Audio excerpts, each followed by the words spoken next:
नमस्ते मित्रों, श्री सत्य साई लक्ष्मी मोहन विद्यालय से गामित प्रज्ञा एस आप सबका हार्दिक स्वागत करती हूँ। कक्षा 7 विषय हिंदी, इकाई 3 सच्चा हीरा। साहित्य प्रकार है कहानी। तो बच्चों, अब हम इस कहानी के बारे में समझेंगे। बच्चों, इकाई 3 है सच्चा हीरा। साहित्य प्रकार है कहानी। तो बच्चों, इस कहानी को पढ़कर हम जानेंगे कि सच्चा हीरा कैसा होता है। तो बच्चों, अब हम कहानी की शुरुआत करते हैं। प्रस्तुत कहानी में व्यक्ति के ज्ञान के साथ साथ उसके कर्मों को भी महत्व दिया गया है। तो इस कहानी में व्यक्ति के ज्ञान और गुण के साथ साथ उनका जो काम है, उनका जो कार्य है, उसे भी महत्व दिया गया है। अच्छा ज्ञान, अच्छी बातें हैं, लेकिन वह आचरण में नहीं होते तो निरर्थक है। अच्छा ज्ञान और अच्छी बातें तो हमारे जीवन में है ही, लेकिन उस ज्ञान और अच्छी बात को हम हमारे आचरण में, हमारे जीवन व्यवहार में नहीं लेते तो वो निरर्थक ही है। इस बात को रोचक तरीके से प्रस्तुत किया गया है। सूर्य अस्त हो रहा था। पक्षी चहचहाते हुए अपने अपने नीड़ की ओर जा रहे थे। सूर्य अस्त हो रहा थे और पक्षी चहचहाना का मतलब है बच्चों पक्षियों का आवाज़, चहकना। नीड़ का मतलब है घोंसला। तो सूर्य अस्त हो रहा था और पक्षी आवाज़ करते करते चहकते हुए अपने अपने घोंसले की ओर जा रहे थे। गांव की कुछ स्त्रियां पानी लेने के लिए घड़े लेकर कुएं की ओर चल पड़ी और गांव की कुछ स्त्रियां पानी लेने के लिए अपने घड़े लेकर कुएं की ओर चल पड़ी।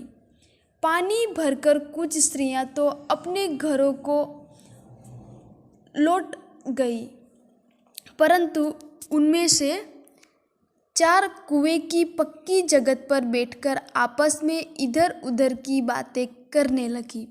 और पानी भरकर कुछ स्त्रियां तो अपने घर की ओर चल गई, लेकिन उनमें से 4 स्त्रियां कुएं की पक्की जगह पर, यानी कि कुएं की जगह पर वो बैठकर आपस में इधर उधर की बातें करने लगी। बच्चों, यहाँ पर मुहावरे का अर्थ है कि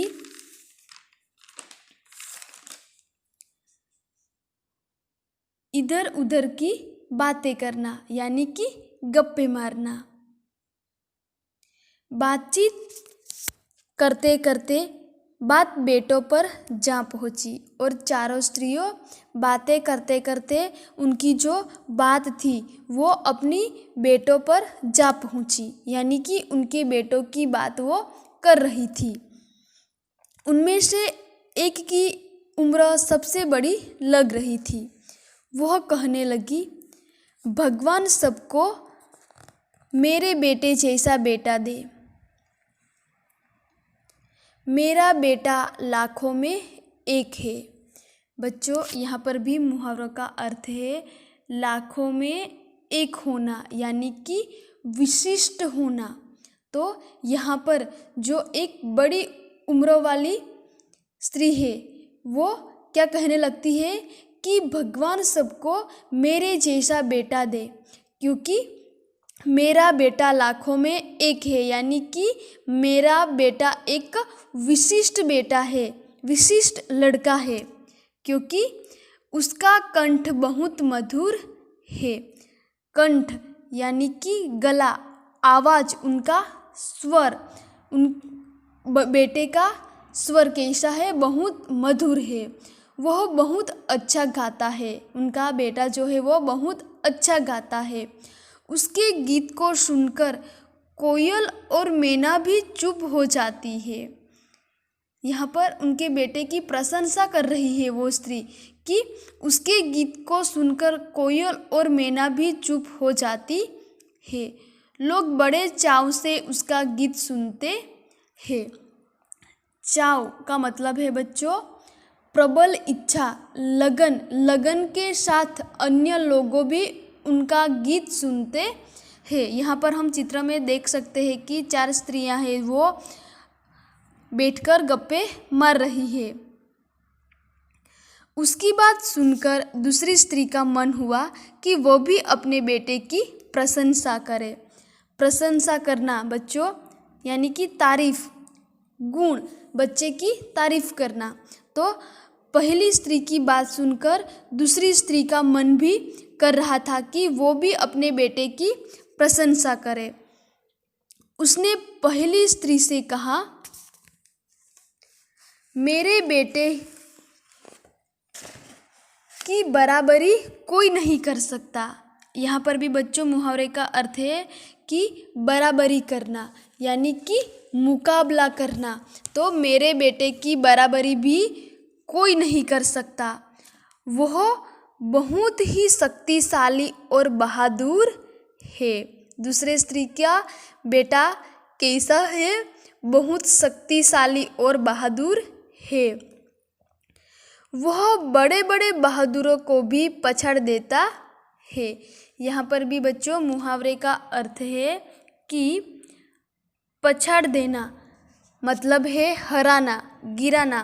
तो दूसरी स्त्री उनके बच्चे की प्रशंसा करती है कि मेरा बेटा एक शक्तिशाली और बहादुर है और वो बड़े बड़े बहादुरों भी गिरा देता है, हरा देता है। वह आधुनिक युग का भीम है। बच्चों आधुनिक का मतलब है अर्वाचीन, नवीन। तो दूसरी स्त्री का बेटा क्या है? तो आधुनिक युग का एक भीम है। यह सब सुनकर तीसरी औरत भला कैसे चुप रहती?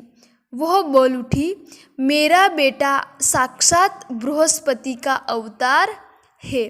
दूसरी स्त्री के बाद तीसरी स्त्री भी वो कैसे चुप बैठती और वो भी अपने बेटे के लिए बोलती है, प्रशंसा करती है और वो कहती है कि मेरा बेटा साक्षात बृहस्पति का अवतार है।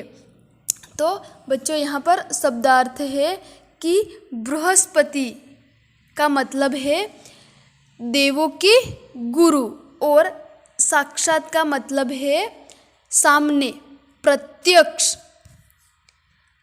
वह जो कुछ पढ़ता है एकदम याद कर लेता है। ऐसा लगता है मानो उसके कंठ में सरस्वती का निवास हो। क्या कहती है तीसरी औरत कि मेरा बेटा साक्षात बृहस्पति का अवतार है, क्योंकि वह जो कुछ भी पढ़ता है वो एकदम याद कर लेता है और ऐसा लगता है जैसे कि उसके कंठ में सरस्वती का निवास हो। बच्चों यहाँ पर मुहावरे का अर्थ है कि कंठ में सरस्वती का निवास होना यानी कि पढ़ाई लिखाई में बहुत तेज होना।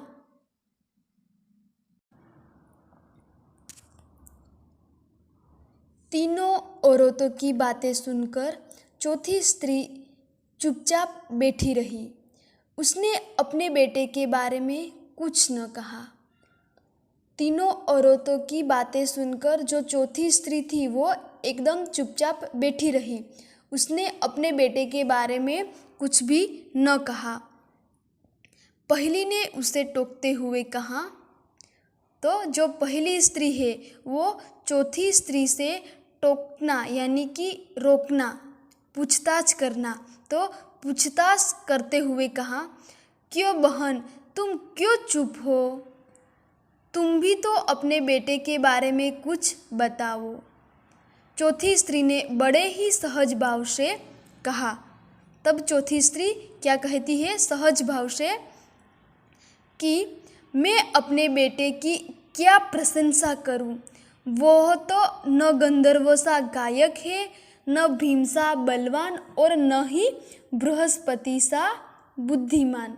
क्या कहती है चौथी स्त्री कि मेरे बेटे की तो मैं क्या प्रशंसा करूं, क्योंकि वह तो न गंधर्व सा गायक है, न भीम सा बलवान और न ही बृहस्पति सा बुद्धिमान। गंधर्व का मतलब है बच्चों देवलोक के गायक जो अच्छा गा सकता है।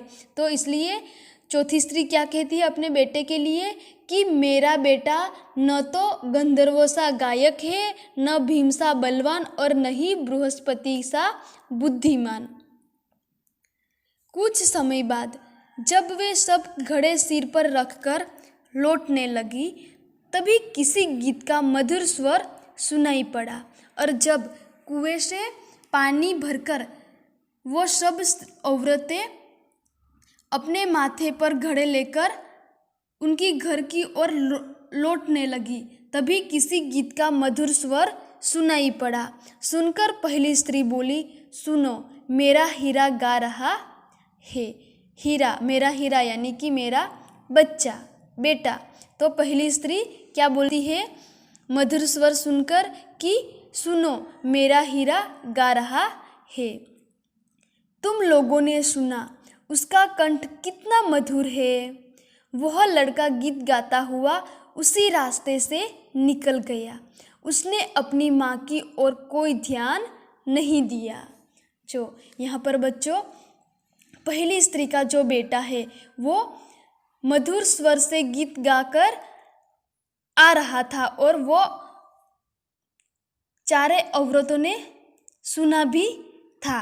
तब पहली स्त्री क्या कहती है कि मेरा हीरा गा रहा है। तुम लोगों ने सुना उसका कंठ कितना मधुर है। लेकिन जो लड़का उनकी ओर गीत गाता हुआ आ रहा था, लेकिन उस लड़के ने उनकी माँ की ओर भी ध्यान नहीं दिया। उतने में दूसरी स्त्री का बेटा उधर से आता दिखाई दिया। दूसरी स्त्री उसे देखकर गर्व से बोली, गर्व यानी कि अभिमान, क्योंकि उसके बेटे की प्रशंसा करना है इसलिए उन्हें गर्व है, अभिमान है। वो बोली, देखो मेरा बेटा, देखो वह मेरा लाडला बेटा आ रहा है। लाडला यानी कि प्यारा। शक्ति और सामर्थ्य से उसकी बराबरी कौन कर सकता है। वह यह कह ही रही थी कि उसका बेटा भी उसकी ओर ध्यान दिए बिना ही निकल गया। तो यहाँ पर दूसरी औरत भी उनके लाडले प्यारा बेटे के लिए प्रशंसा कर रही थी, लेकिन उनका दूसरा बेटा भी उनकी माँ की ओर ध्यान दिए बिना वहाँ से निकल गया। वे कुछ आगे बढ़ी तो एकाएक तीसरी स्त्री का बेटा उधर से संस्कृत के श्लोकों का पाठ करता हुआ निकला और तीसरी स्त्री का बेटा भी वहाँ से संस्कृत के श्लोक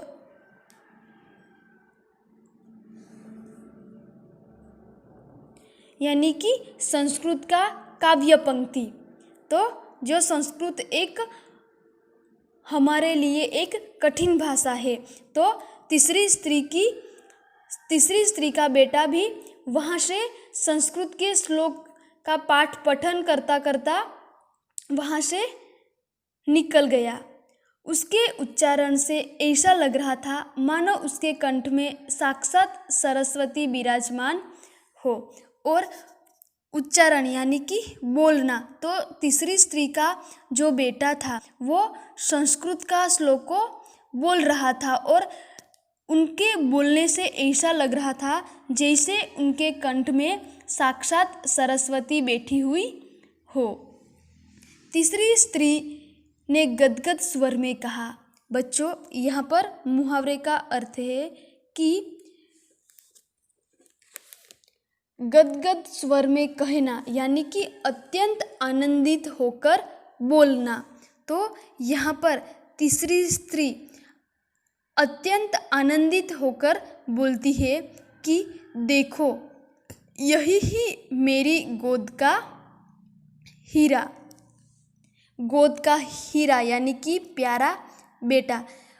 क्या कह रही है तीसरी स्त्री अन्य औरतों को कि देखो, यही मेरी गोद का हीरा यानी कि यही मेरा लाड़का प्यारा बेटा है। इसे कौन बृहस्पति का अवतार नहीं कहेगा। परंतु उसका बेटा भी माँ की ओर देखे बिना आगे बढ़ गया। तो तीसरी औरत का बेटा भी उनकी माँ की ओर देखे बिना वहाँ से निकल गया।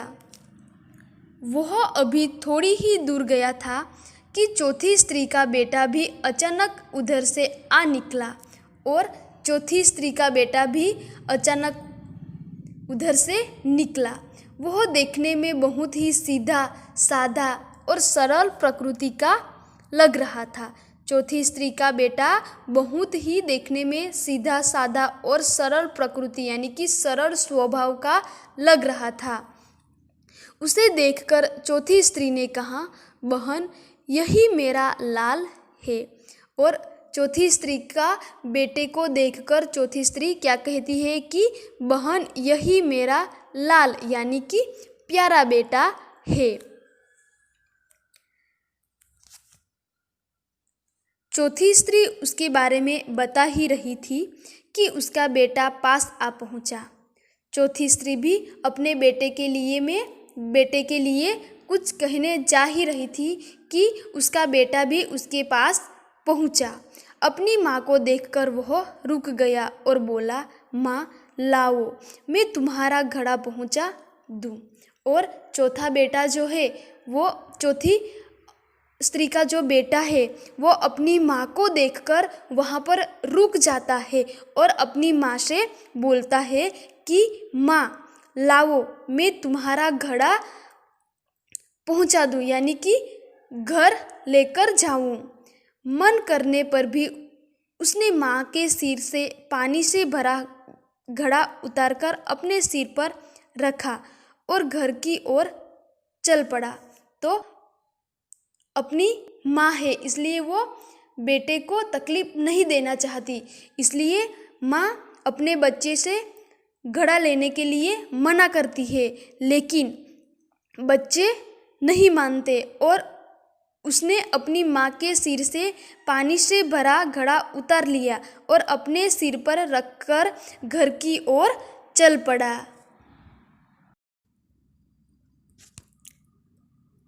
तीनों औरतें बड़े ही आश्चर्य से चौथी स्त्री के बेटे को देखती रही। एक वृद्ध महिला जो बहुत देर से इन औरतों के पीछे चलती हुई इनकी बातें सुन रही थी, पास आकर बोली, देखती क्या हो, यही सच्चा हीरा है।